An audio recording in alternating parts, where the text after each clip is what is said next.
नमस्ते, मेरा नाम राजा कनौजिया है और आप मेरे यूट्यूब चैनल M121 जीके देख रहे हैं।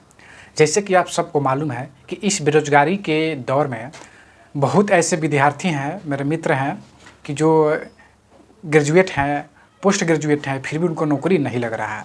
और आप लोग अभी-अभी इंटर किए होंगे या ग्रेजुएट होंगे, तो आप लोग के मन में आता होगा कि जो सरकारी स्कूल में जो टीचर बना जाता है, वो क्या पढ़ाई करना होगा, कैसे टीचर जो है सो बना जाता है। तो मैं आज बताने वाला हूँ कि सरकारी टीचर बनने के लिए आपको कौन सा कोर्स करना होगा और किस तरह से पढ़ाई करना होगा, कौन से एम करके पढ़ाई करना होगा। दोस्तों, सबसे पहले मैं बता दूँ कि जो भी सरकारी टीचर हैं, उन सब को 2 डिग्री पर आप टीचर बन सकते हैं। सबसे पहले आप 12th किए हैं और 18 प्लस एज हो गया है तो आप सरकारी टीचर बन सकते हैं, और BA किए हैं, ग्रेजुएट हैं तो भी बन सकते हैं। अगर आप 12th किए हैं तो आप 1 से लेकर 5 कक्षा तक की सरकारी टीचर के लिए जो है सो आप बन सकते हैं, और BEd किए हैं तो 10+2 पहला से लेकर 10+2 के सरकारी टीचर जो है सो आप बन सकते हैं, आपका वैकेंसी हो जाएगा।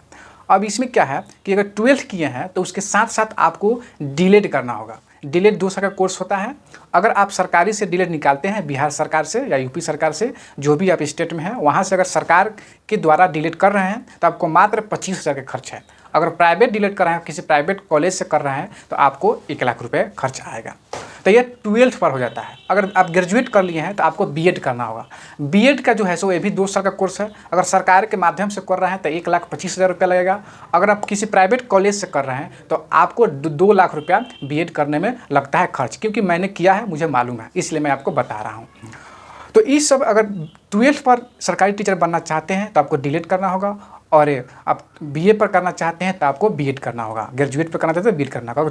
12th पर और डीलेड कर चुके हैं तो आप 1 से 5 तक के लिए सरकारी टीचर बन सकते हैं। अगर BA किए हैं और BEd कोर्स कर लिए हैं तो आप 1 से लेकर 10+2 के लिए जो है सो सरकारी टीचर आप बन सकते हैं।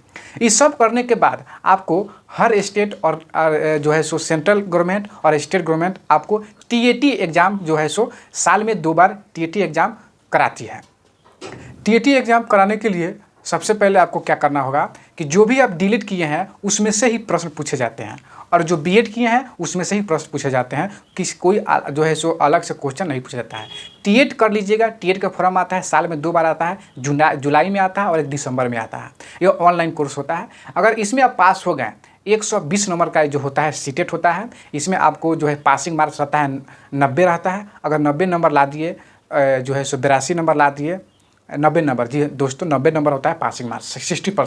60% नंबर अब ला के दिए आप TAT में, तो आप जो है सो टीचर बनने के इच्छुक हो गए। और जैसे ही वैकेंसी आएगा आप फॉर्म भरिएगा, आपका काउंसलिंग होगा, आपका सिलेक्शन होगा और आपको नियुक्ति पत्र मिल जाएगा। तो यह जो है सरकारी टीचर बनने का जो है सो प्रोसेस है।